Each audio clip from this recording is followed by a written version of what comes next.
You and I for the love of the pride. You and I for the love of the pride. You and I for the love of the pride. All ready to ride for the love of the pride. It's a vibe though, blessed with survival. Get ready for the love, it's the pride of Kyro. You and I in our family ties, all ready to ride for the love of the pride. It's a vibe though, blessed with survival. Get ready for the love, it's the pride of Kyro. You and I in our family ties, all ready to ride for the love of the pride. I don't want any negative things to stick to the Carter name. All ready to ride for the love of the pride.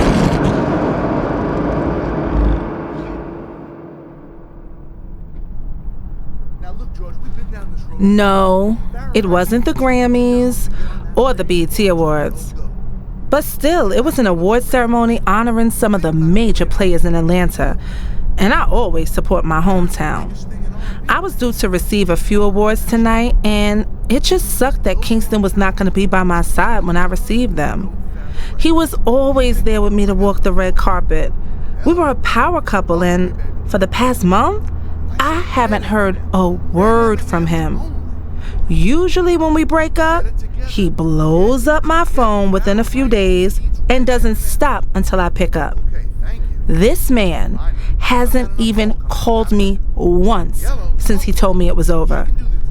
I was still currently signed to his label, so I wasn't sure what the future held for my career or us. However, Kingston did make sure that I had full access to everything I needed for my upcoming events. That let me know he was still thinking about me. I got dressed with the mindset of bumping into him tonight. Maybe if he saw what he gave up, he would come crawling back. My limo pulled up to the event. As soon as it did, I realized I made a huge mistake. There, on the red carpet, was Kingston and another female. Oh, and not just any female, but one of the hottest new actresses in Hollywood. I could have died right there. They were posing for pictures together, answering questions from the paparazzi. I mean, they were looking like couple of the year. My limo driver opened his door to get out to open mine. Charlie, no. Get back in the car. My manager, who was riding with me, questioned me. I just can't do it, not with him and her here. I'm gonna lose my mind and go off. It's best if we just go. Farrah, you cannot miss tonight's ceremony. You are scheduled to perform. I'll just pay the fine. Charlie, please drive off. Farrah, we cannot miss this. I have worked for weeks on my temper so I can win this man back. If I go in there tonight, I'm going to lose it on national TV. Charlie, drive.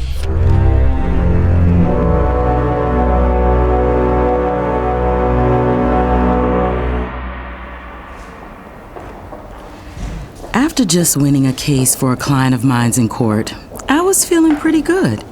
My stomach was grumbling, so I figured I'd go outside the courthouse and get me something to eat from the food truck. It was 5 p.m., so I knew it would be a line outside. However, I just didn't feel like stopping before going home and getting some rest. Miss Carter, the food truck? Now I know we can do better than that. I didn't have to turn around. I recognized his voice anywhere. It's the voice that's been playing over and over in my head for the last few weeks. Hello, Wes. Hello, gorgeous. You were smoking in the courtroom today. Wes, you're sitting in on my cases now? I think that's grounds for stalking. Actually, the public has a right to attend any case they like. And when did you become the public?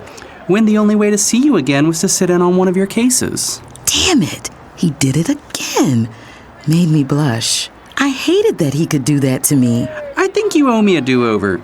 And you've been ignoring my calls. I haven't been ignoring your calls. Well, you haven't quite returned them either. Wes, I told you, I'm too busy to even try this. How do you even know when you haven't even tried this? This is why I always beat him in court. He's always trying to outdo my lines, and they just don't come out right. You're free now. Let me take you to get some real food. Wes... I won't take no for an answer. Okay, fine. And this will be our do-over. And I don't want to hear about going out again. Nah, last time you had on makeup, a dress, the good bra that made your breast poke out. This is not the same. I couldn't help it. He was funny. I busted out laughing when he said I had on the good bra that made my breasts poke out. Are you implying that my breasts are saggy? What? No, not at all. Just know that as a man who spends a lot of time observing your breasts, I know when they're being lifted more than they already are. That's all I'm saying. I drove my car and followed him to another upscale restaurant he wanted to take me to. This time, we got to finish our meal without any interruptions. It was a wonderful time. Wes kept me laughing, and he did everything in his power to keep us from talking about work, the courtroom, or any clients of ours. And still, we kept an easy-flowing conversation going all night. By the time I looked at my watch, we had spent 3 hours in this restaurant. I didn't even realize that it was getting late. And here I was giggling with this man. Oh my God. Wes, I have to go. Do you know we've been sitting here for the last 3 hours? I was hoping you wouldn't notice. I, on the other hand, knew every minute that passed, being there's a clock right behind you. I'm not even going to turn around to check. You are such an ass. My phone started ringing. We both looked at each other, wondering if this was a cruel joke. Don't answer it. I'm not ready to end the night. Let's go someplace else where we can keep talking. My phone stopped ringing, but before I could answer Wes, it began ringing again. I couldn't help myself. I had to answer it. Hello? Brooklyn, calm down. What? What are you calling me for? Call 911. Okay.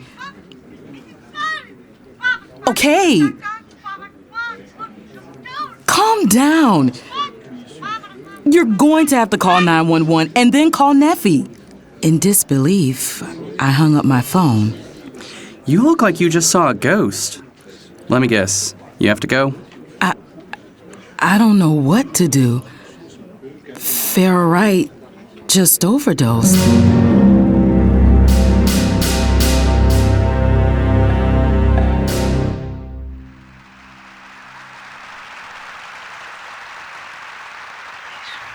Bryson was in my ear begging for my forgiveness as I watched the awards show on television. I was curled up on the couch trying to relax before I had to fly out to LA to do a photo shoot. No, I had no intentions of breaking up with Bryson unless she could get exactly what she wanted. Not. But he didn't know that, and I also had my eyes set on a new Benz. Until that baby was in my driveway, I allowed Bryson to continue to beg me not to leave him. Oh, no. Farrah just won an award at the ceremony, and they just announced that she was unable to make it. Which is a lie because I just left her a few hours ago. She must have seen Kingston with the new Freak of the Week and bailed. Bryson, I gotta go. I didn't even wait for a reply before I quickly hung up. I threw on my clothes and hopped in my car. I knew exactly where Farrah was. At this bar she frequents in her old neighborhood. It's a hole in the wall, but we go there because it's a great hangout spot without the starstruck crazy fans. As soon as I pulled up to the spot and walked in, I spotted Farrah at the bar. Her crazy ass was still in the gown she was supposed to wear at the ceremony tonight. What in the world? She looked ridiculous. Her bodyguards were standing off to the side, I guess to give her some space. Farrah! What in the world? As soon as she turned to see it was me calling her, she placed this huge smile on her face. This girl raised her shot glass in the air, then downed it like it was water. Oh, hell no. I had to get her out of here. Rookie! You made it! I made it. I wasn't even invited. How many drinks did you have tonight? I snatched the shot glass out of her hand and pushed it towards the bartender. Like 3? Yeah, right. And why are you not at the award show? You were supposed to be performing. Oh, Brookie. I just couldn't do it. He was there. And you can't let your breakup with my brother stop your money. Do you know how much this is going to cost you? No, you don't understand. He was there with another woman. I wanted to laugh so badly because Farrah was out of it. She was leaning all over me as she talked. Her facial expressions were so intense. Her eyes were bulging as she spoke about my brother. I knew I had to get her home and quick. I mean, she was in her hometown and everything, but people were still snapping pics of us. You're done. I'm taking you home. I can't believe you let a man take you off your toes like this. You're one to talk. Didn't you get arrested after you caught some women sucking Bryson off? Whatever, Farrah. You're drunk and I'm taking you home. I'm not going anywhere. I'm having fun, Brookie. You know what? You're just like your brother. Bossy. Girl, please. My brother's bossy because he is a boss. Now let's go. No! Farrah turned to the bartender and ordered another drink. Ricky, you give her another drink, and I will personally see to it that you never work at another bar in your life. The bartender walked away, taking heed to my promise. Time to call for help. I stormed over to the bodyguards who had begun to loosen up and throw back a few drinks themselves. If my brother saw this, he would have fired their ass on the spot. Excuse me, but you guys don't get paid to have fun. You get paid to watch and protect Farrah. And right now, she needs to go home. She's just fine, little lady. We've seen her throw back way more drinks than this. Oh, yeah? So where is she going with those two guys that I never seen before? Have you? I turned freaking Frank's attention to Farrah currently walking out of the door with two total strangers. A couple of times they had to help her catch her balance, and she stumbled every few steps. They knew she was drunk, so wherever they were going was only to take advantage of her ass. As soon as Farrah's bodyguards laid their eyes on that, they rushed right over to her. Surprisingly, even with the two muscle-bound men approaching the sexual predators, there was still a scuffle. One of Farrah's bodyguards had to knock one of them out before the other one grabbed her. They walked her drunk, almost about to get raped ass to the car. I followed. Guys, just get her home and I'll meet you there. They nodded their heads and drove off, so I followed too. Once we got her in the house, Farrah got worse. I guess the liquor was really starting to hit her. Farrah! Farrah! This girl was moaning on the couch like she was in pain. Something's wrong. I can't feel my legs. Farrah tried to get up and fell off the couch. Her bodyguards rushed over and helped her back on the couch. Oh, wow, she's never this drunk. Yeah, something is definitely off. Farrah! Did you take some meds before you started drinking? Farrah had shook her head no. And passed out, woke up, threw up, passed out, woke up. Farrah started shivering and sweating. She was starting to scare me. Guys, this doesn't seem right. It looks like she overdosed on something. What makes it so bad, Farrah doesn't even take drugs. Then how do you explain her eyes rolling in the back of her head right now? They turned to look at her and freaked out like I was doing on the inside. This was Farrah, right? The biggest thing in music right now. Overdosing over a breakup? Great. Her bodyguards picked her up and threw her in a tub to run cold water all over her. I called the only person who I knew would know what to do. London told me to call 911, which was my first thought. The frenzy the media is gonna have with this? However, looking at her in the tub, foaming at the mouth and shivering, I knew I had no choice.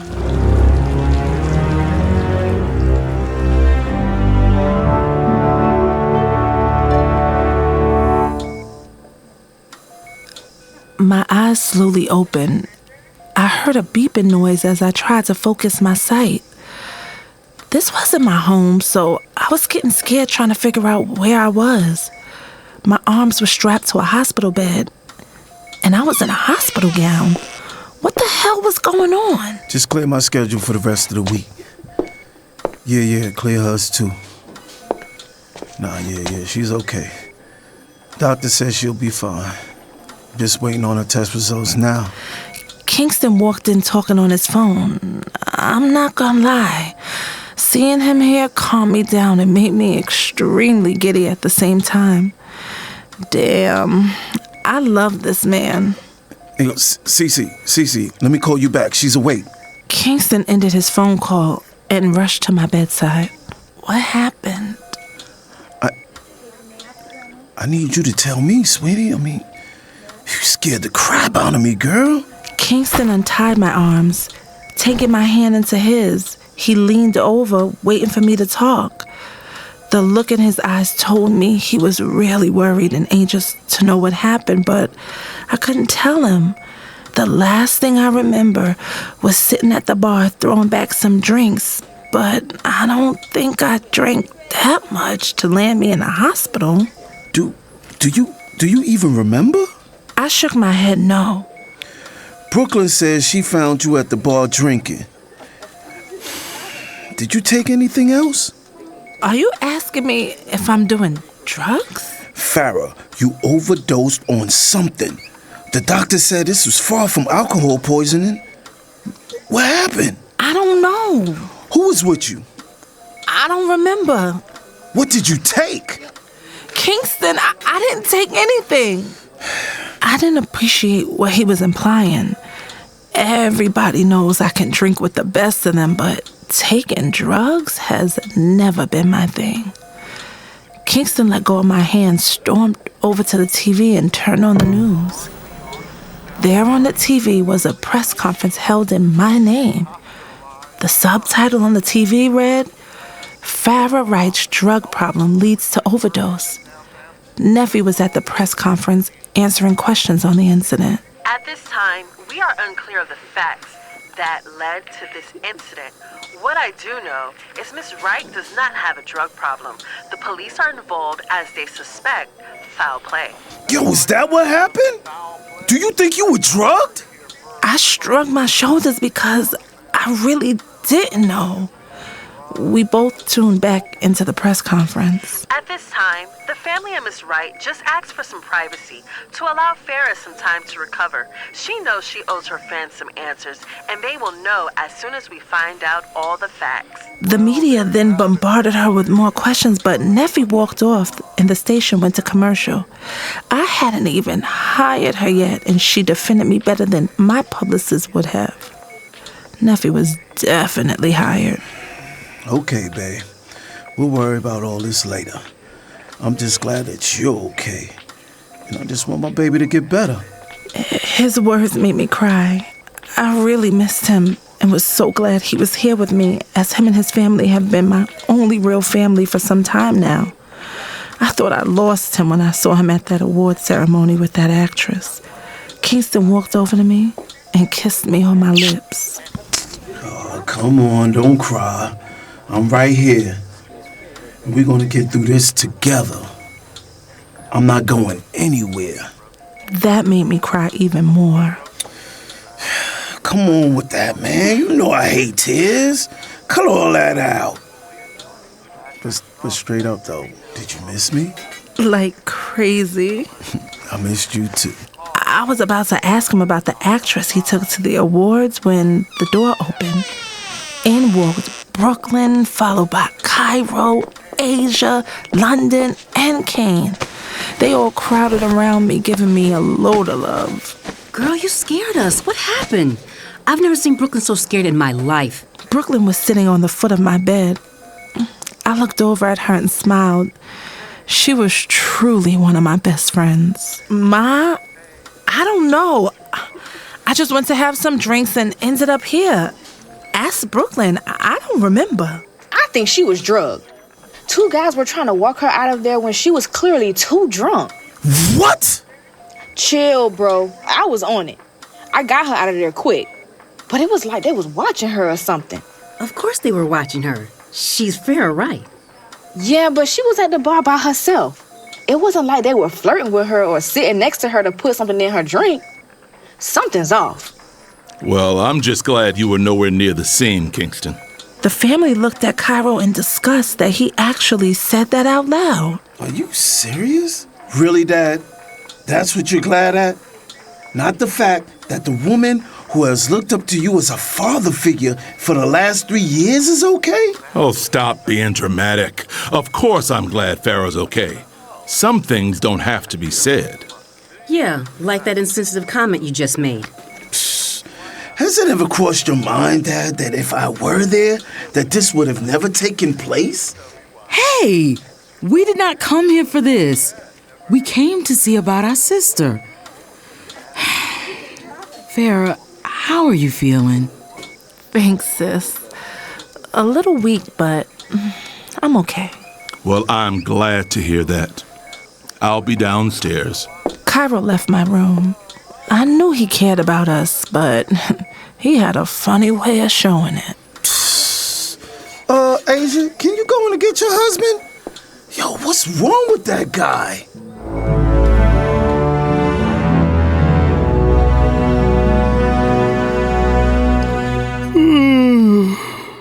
The sun beamed through the window, telling me I was past the time I need to get up. Stretching my limbs, I started bumping into different body parts other than mine. Opening up my eyes, my focus came to all different females that were in my king-size bed. Damn, last night must have been a thrill. I had no recollection of it, though. It'll come back to me throughout the day. I mean, it always did. 3 of my boys were passed out on the floor with a few unknown females. I just shook my head. If my father knew about this, I would surely lose my life. There was a knock at the door that startled the crap out of me. Tiredly, I walked to the door and peeped out the hole. Damn! It was Kingston. How the hell did he find out where I lived? Nevertheless, I opened up the door. Shit, the cat was out the bag now. So it's true. Kingston didn't wait for me and invite him in. He pushed past me into my apartment. My big brother looked around, evaluating my space. I could tell he was calculating the rent on something this nice. What you doing with yourself, young prince? Kingston, I got a little job on the side.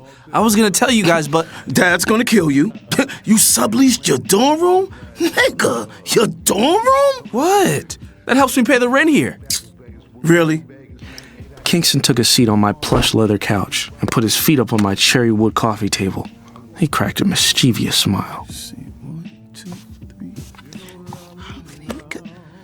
Wild night, huh? I followed his eyes and saw he was looking at all the different underwear on the floor.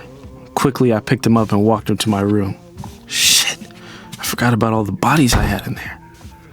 Damn, Kingston's gotta go. Yo, let me just get down to it, man. Word around town is you hanging tough for C4.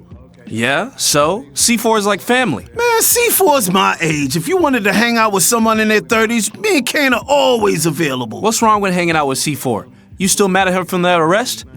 I thought you two made up. We did.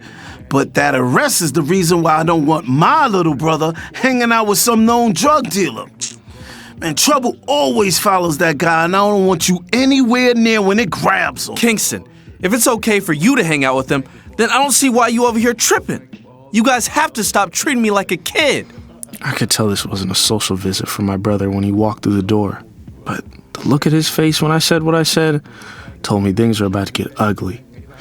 Kingston got off the couch and walked towards me. I have to go to class, Kingston. I don't have time to wrestle. Wrestling was something me and my brother did when we were in a disagreement. Whoever won the match won the argument. I had yet to win a match. And with the hangover I had, I wasn't planning on winning anything. Class was at 7:30. It's 10. You looked at my schedule? You stalking me? Yes. When I hear my little brother is rolling around with some known drug dealer... A family friend? ...moved out of his dorm and rented a 2-bedroom apartment, and I had to start looking into things. What I found out, your grades are slipping. Dad's about to shit a brick if you don't straighten up. Now you listen here, young prince.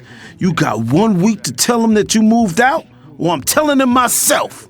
I thought Kingston was done and about to walk out the door. Instead, he rushed toward me, and before I could even blink, picked me up and slammed me on the floor. Hard. Steer your ass away from C4 before I fuck both of y'all asses up. With Without another word, he stormed out the door. That dude has a temper problem.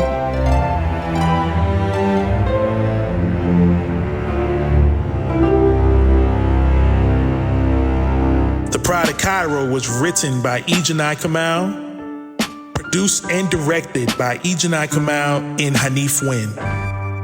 Kyro Carter was played by Jeremiah Blunt.